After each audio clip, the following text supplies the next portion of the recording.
Bueno, ¿por qué vino a Salta, Jorge? ¿Qué anda haciendo por acá? Cuéntanos.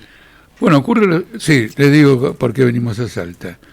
Venimos porque estamos en una actividad política muy intensa en función de la crisis que con las elecciones va a tener un desenlace. Están preparándose para el post, digamos, para la post-elección. No, hay problemas todos los días. Es más, no hay forma de prepararse para lo próximo sino interviniendo en lo que está ocurriendo. Porque entonces después, ¿qué es? Pero quiero decir que las elecciones van a marcar un desenlace. ¿Cuándo? En el balotaje, ¿cuándo? En la primera vuelta. Luego, el hecho de que todo esté tan movido muestra el impacto que tiene la crisis política.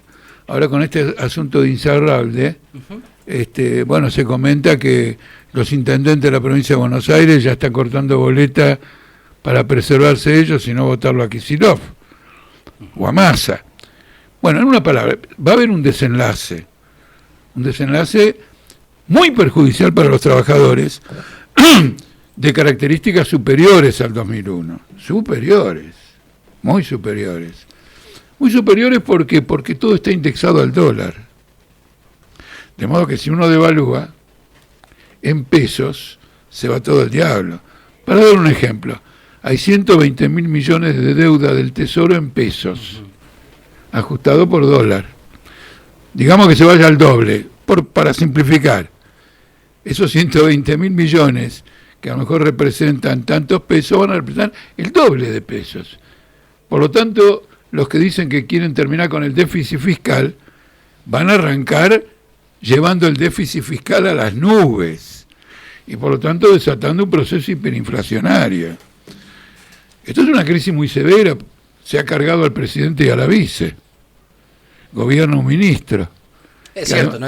Cristina y Alberto no existen, están corridos completamente. Bueno, pero eso es muy significativo. O sea, ha perdido el timón del gobierno. Y no es solo por ellas, quizás el que gane, vamos a ver en qué momento, si en primera vuelta o después, puede ser que pierda el timón del gobierno más rápido que Alberto y Cristina. Por esto que estoy diciéndole. Claro, porque va a llegar ya en un contexto de explosión, dado ya... En un contexto no, va a ser el promotor de una explosión. ¿Usted está dando por sentado que Milei va a ser el presidente? No. ¿No? No, pero va a ser igual de todos modos así. Gane quien gane, digamos, así gane porque más. Porque eso es objetivo. Usted ve cómo se están moviendo los procesos financieros. En poco tiempo más vamos a tener el dólar a 900, según quien gane a 1000, ¿no es cierto? Y por lo tanto, los operadores financieros condicionan políticamente a cualquier gobierno. Por lo tanto, vamos a una crisis muy superior. Entonces, la función de un partido como el nuestro, de un partido de la clase obrera, socialista, es advertir a los trabajadores el escenario nuevo, el desenlace, para que intervengan en forma independiente de estos candidatos, del conjunto de estos candidatos. ¿Por qué? ¿De los 5? ¿Ustedes no rescatan, digo, ni por una cuestión de empatía de izquierda a Bergman, por ejemplo, o invitan a no votar a nadie? Sí, invitamos a no votar a nadie. Pero no es que no rescatamos... A ver, ¿cómo le puedo explicar? El Frente de Izquierda no tiene las condiciones que tienen los demás candidatos, es indudable. A nivel competitividades y No, posibilidades, ¿no? En sus posiciones. No se puede confundir lo que dice Miriam Bregman con lo que digan Milei, Bullrich o Massa. Tiene posiciones muy diferentes, pero son posiciones ajenas a esta crisis. Ustedes que no están entendiendo, digamos... Están ajenos, están de espalda, están en una elección, porque desde el arranque, con una brutal pelea interna, sin precedentes, lo que tienen en la cabeza es 1 o 2 diputados. No tienen en la cabeza el desenlace de la crisis. No exponen en el debate cómo deben los trabajadores orientarse frente a esta crisis. Exponen plataformas electorales que van a quedar agotadas, desahuciadas, antes de que los electores terminen poniendo el voto.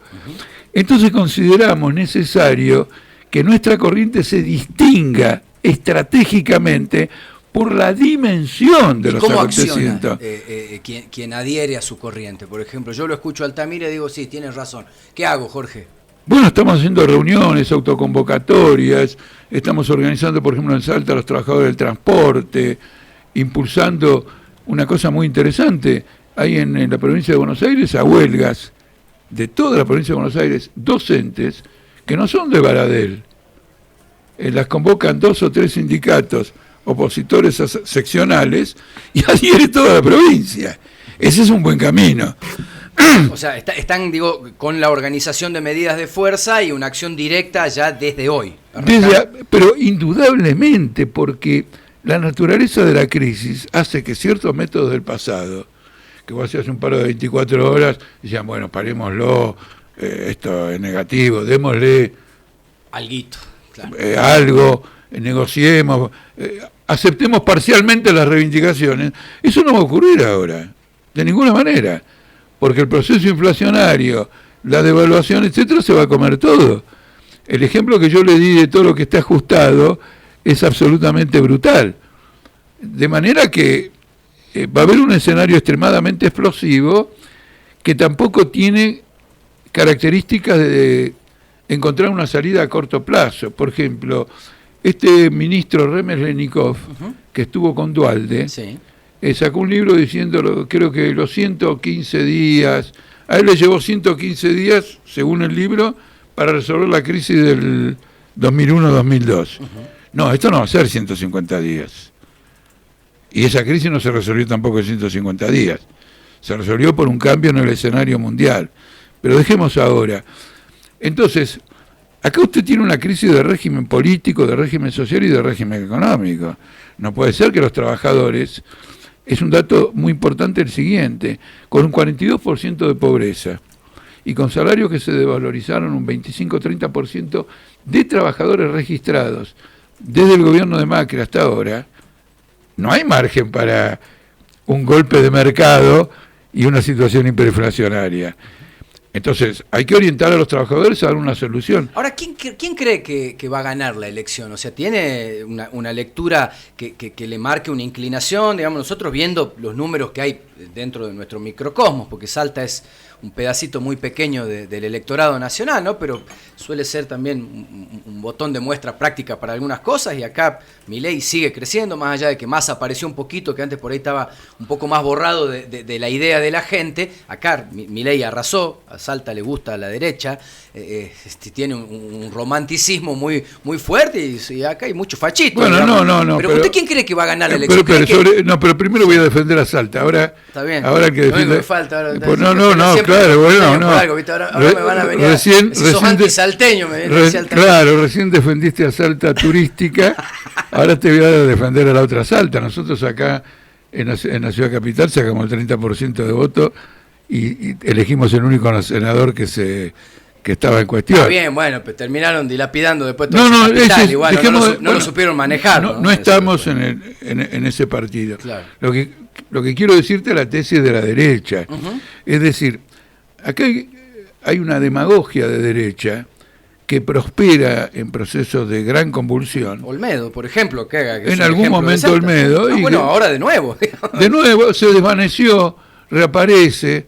Es decir, el electorado sufre toda la presión de la crisis. Y si no tiene una izquierda que interviene fuertemente en contrarrestar esa presión de la crisis, vas a tener esto de la derecha. Si Milei dice quiero dolarizar, cambiar todo, tirar abajo esto y tirar abajo de otro, y la izquierda o el frente de izquierda dicen votanos que estamos contra el ajuste. Por favor, hay que dar una orientación ante una crisis integral del sistema político. Ya no alcanza con un eslogan, digamos, o sea... Claro, no alcanza con un eslogan de que yo en el Parlamento te voy a promover lo que fuere. E inclusive cuando hablan de educación y defienden la educación pública, lo que hacen es ocultar que la mayor parte de la educación no es pública. Y esa educación que no es pública, ¿qué hacemos? Porque Milei dice que, o la vicepresidenta Milei dice que no quiere una educación de adoctrinamiento, pero la educación histórica argentina es laica, no es de adoctrinamiento. La que es de adoctrinamiento es la privada, y en Salta más que ninguna. Yo conozco docentes, mujeres. Sí, de hecho acá se está peleando, hoy salieron de nuevo al ruedo los propietarios de colegios que no son católicos, pero son privados, en reclamo de que Salta solventa y subsidia hasta el 50% de los salarios de los colegios católicos privados. Y a los colegios laicos privados no les da nada. Bueno, y vienen peleando por eso, porque la distancia de las cuotas obviamente por son definición, mucho mayores y demás hay una mirada. Por definición, una escuela católica no es laica y por lo tanto es de adoctrinamiento. Entonces no se toca, cuidando que un electorado que está con la educación privada no vea en eso un motivo para no votarlos. Bueno, pero ya defendió Salta. Ahora, ¿quién cree que va a ganar? No, el tema depende de que si hay en primera vuelta la salida o no. Bueno, si hay balotaje, yo o sea, me imagino un balotaje entre Milei y Massa, por ejemplo. Si hubiera un balotaje entre Milei y Massa, va a haber que seguir los acontecimientos. Te explico rápidamente. O sea, que usted cree que todavía Massa se puede salvar. No, tengo otra visión. A ver. Déjame que te la explique bien. Es impresionante cómo los acontecimientos se han acelerado de tal manera que cuando vos llegaste a una conclusión el martes, el jueves tenés que revisarla. Por ejemplo, antes de Insaurralde, Massa era una cosa, claro. Después de Insaurralde es otra. Che, pero esto se va a mover el tablero así, día por día, hora por hora, capaz que el mismo domingo pasa algo, sí, y yo iba con una boleta y cuando llego al cuarto oscuro tengo otra. Cuidado con todo esto, porque ¿cuál es el tema ahora, más allá de Insaurralde? Que es un temón. Es el tema del juego en la provincia de Buenos Aires, está metido de Juntos por el Cambio, está metido el peronismo, es la caja del peronismo y de la caja de los radicales. Yo fui legislador en la capital y lo ataqué brutalmente porque también el juego en la capital es absolutamente decisivo en la caja de los distintos partidos. Claro. ¿Pero qué viene ahora? Ahora viene un proceso hiperinflacionario por la escalada del dólar. Si esto se acentúa, si de golpe, como ya vi en un diario financiero, los depósitos bancarios están en peligro, vos vas a tener otro giro de la situación, porque van a tener que definirse, o vamos a dejar que haya una confiscación brutal de los ingresos. ¿Usted dice que se viene corralito de nuevo? Que ya hay... Por supuesto, no solo un corralito bancario, un corralito financiero de Argentina, completamente, porque Argentina va a dejar de pagar todas las deudas como consecuencia de la hiperinflación, todas, y va a tener que entrar a reestructurar todas las deudas, la deuda externa, la deuda del Banco Central, la deuda en pesos del Tesoro. Ustedes no tienen una idea del estallido económico y financiero en el cual está entrando este país. Y nosotros somos la única corriente que lo señala, no como comentaristas económicos, sino apuntando al fenómeno social que va a producir y la orientación que tenemos que tener. Porque esto es la expresión de las grandes contradicciones del capitalismo. Es decir, en definitiva, es un proceso que, siguiendo las reglas del capitalismo, te lleva a un estallido. Como la guerra que se está desarrollando en Europa. Es decir, ¿qué es? Este es el malo, el otro es el bueno. De ninguna manera. O sea que usted, dentro de este contexto tan volátil, no se atreve ni siquiera a marcar si entiende entre quiénes habría un balotaje o no. O sea, no ve una proyección muy clara y entiende que puede pasar cualquier cosa, digamos, sí, totalmente abierto. Primero por esto que le acabo de decir, pero una expresión de esto fue lo siguiente. Uno esperaba que el debate del otro día no moviera el perímetro en ninguna dirección. Ahora todos están preocupados de que el debate del domingo que viene se meta el tema Insaurralde, claro, se meta este tema, se meta el otro, y vamos a ver cómo se presenta cada uno. Porque ahora ya se terminó. Y por ahí aparece un batazo nuevo también, ¿no? Porque así como apareció lo de Insaurralde, de repente lo vemos, no sé, a Milei en su lanchita. Además hay otra cosa, lo de Insaurralde es viejo. Por lo tanto, esta mujer prendiendo la bomba por ¿cómo se llama?, por las redes, ha estado guiada por alguien. Es decir, que hay una operación política de desestabilización, no del político obrera que está explicando todo esto y buscando orientar a los trabajadores a una autoconvocatoria, a preparar las condiciones de huelga general, sino desde el propio poder político y desde los propios intereses que están peleando por hegemonizar esta bancarrota. El último dato: ¿Cuál es cómo se nos ve del exterior? Un fenómeno, una bancarrota para Argentina. De golpe YPF, que no vale nada, vale 5.000 millones de dólares, termina valiendo 1.500 millones de dólares, Milei la vende, nosotros la compramos por 1.500 millones de dólares y de aquí a 5 años vale 100.000 millones de dólares porque tiene vaca muerta, tiene esto. Es decir, hay una pelea por arrebatar todo el patrimonio nacional, que es una pelea internacional. Altamira, recién usted hablaba sobre la deuda externa. La verdad que va a ser un condicionante para cualquier gobierno que asuma a partir del 10 de diciembre, porque lamentablemente el Fondo Monetario va a presionar y va a hacer lobby para manejar las cuentas públicas.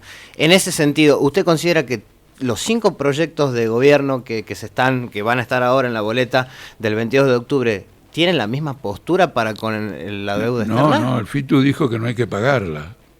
¿El FITU tiene posibilidades de acceder a la Casa Rosada? No, pero no es que, independientemente de que tenga posibilidad de acceder a la Casa Rosada, la línea de no pagarla depende enteramente de un nuevo gobierno. Yo también considero que no se debería pagar esa deuda fraudulenta y se debería investigar. Déjeme explicarle, no se puede plantear el problema de no pagar una deuda fuera de contexto. Si no planteamos la cuestión de que los trabajadores intervengan en la crisis y de que se plantee la perspectiva de un gobierno de trabajadores, no pagar la deuda es lo mismo que un default. No se puede pagar, no se paga y después la rediscute.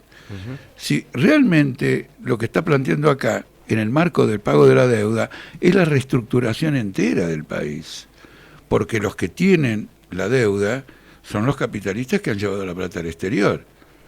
Permítame que le dé un ejemplo. Todo el mundo habla de deuda externa. Sí. Cuidado. El conjunto de la deuda pública, los capitalistas locales tienen el 68%. Los capitalistas extranjeros tienen el 32%. Vos lo que estás haciendo... Es más interna que externa, digamos. Por supuesto, vos lo que estás haciendo al no pagar es prácticamente confiscarle los activos a la burguesía nacional. Ahora, si vos le vas a confiscar los activos... le vas a confiscar los activos a la burguesía nacional, es mejor que tomes el poder político. ¿Se entiende o no? Porque sin el poder político, sin la posibilidad de intervenir y reestructurar la economía, ¿no es cierto?, en términos diferentes, no de fugadores de dólares, sino en función de un plan a favor de los trabajadores, en una perspectiva socialista, hablar de no pagar la deuda externa es gratis, es un eslogan electoral. Atacás al FMI, decís que no paga la deuda externa y no haces absolutamente nada que lleve al no pago de deuda externa y que integre ese no pago de la deuda externa a un planteamiento socialista. Sin lo cual, entonces, nada, es un eslogan, no tiene contenido. De parte de la izquierda y del otro extremo dicen hay que pagarle y recortaría 15 puntos al Producto Bruto Interno, por ejemplo, como lo propone la Libertad Avanza. A lo que yo voy es que para usted cualquier plataforma de gobierno de quienes tienen las chances reales de acceder a la Casa Rosada, ¿son lo mismo? Pero es que no es lo que quiero, no es el tema en discusión. Es que el tema que yo le propongo no, pero es que es la singularidad de esta elección. La singularidad de esta elección no es si los programas son los mismos. Es decir, yo puedo decir que acá somos todos diferentes, pero ¿para qué? Todos ustedes son diferentes, pero parece que están unidos en tener un programa de radio. ¿Me explico o no? Claro. Entonces, lo que está en juego ahora es el desenlace de la crisis. Frente al desenlace de la crisis, nadie es igual. Nadie es igual. Yo todavía no conozco exactamente lo que van a hacer Milei, Massa y Bullrich, salvo que van a devaluar. Quieran o no quieran. Eso sí. Pero no lo van a decidir ellos. Primero no lo va a decidir, y segundo, uno dice dolaricemos, otro dice esto, otro dice lo otro. Y ayer apareció el presidente del Banco Central, dato para mí muy importante, diciendo que las LELIQ, que es alto ringtone tiene, sí. Mira, ¿no? ¿Cómo decís? Alto ringtone tiene, escúchame, que las LELIQ, que son el fruto de una gran emisión monetaria, es ahorro argentino. Es decir, que nosotros tenemos una deuda del Banco Central brutal, que alimenta una inflación brutal, y el presidente del Banco Central dice, tenemos que seguir con esto porque esto es bueno. Y todo lo demás lo quieren liquidar. Hay una lucha interna entre los distintos grupos económicos que se manifiesta en la diversidad de programas.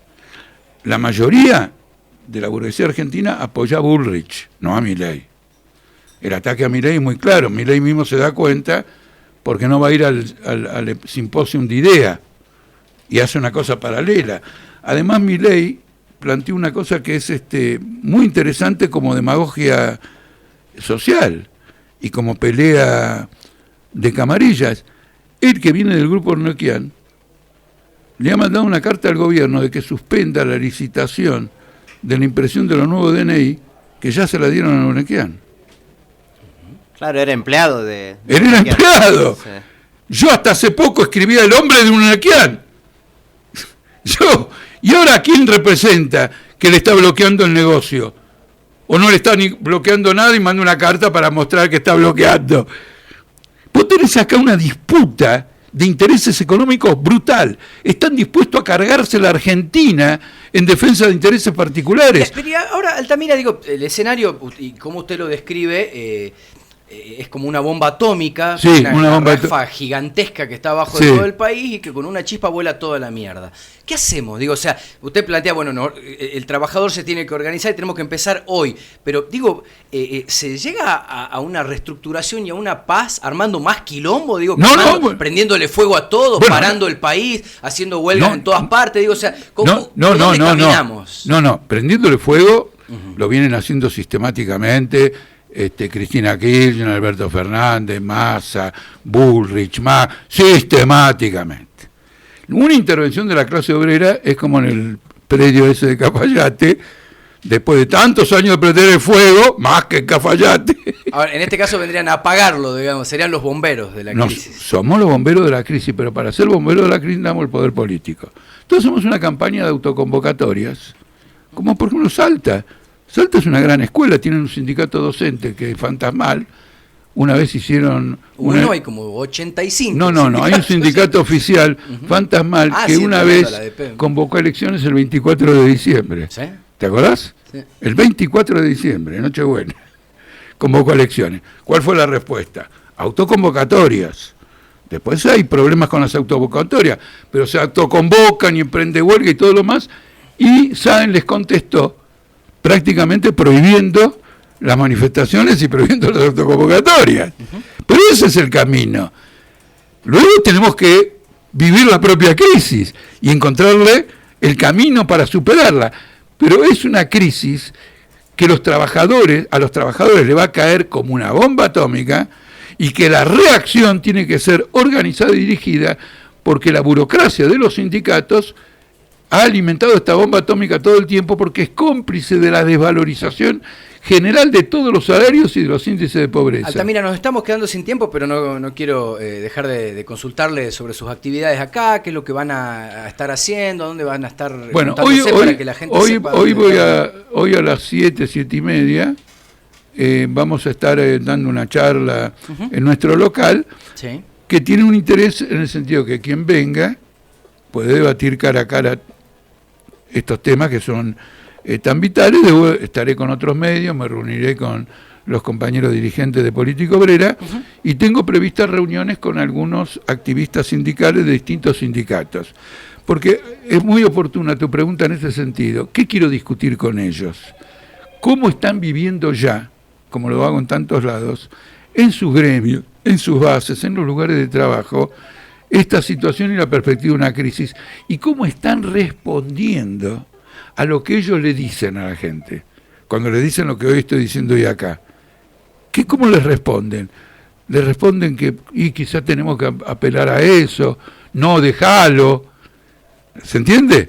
¿Por qué? Porque en el curso de esta lucha, nuestra propaganda tiene que atender a cómo los obreros perciben la situación.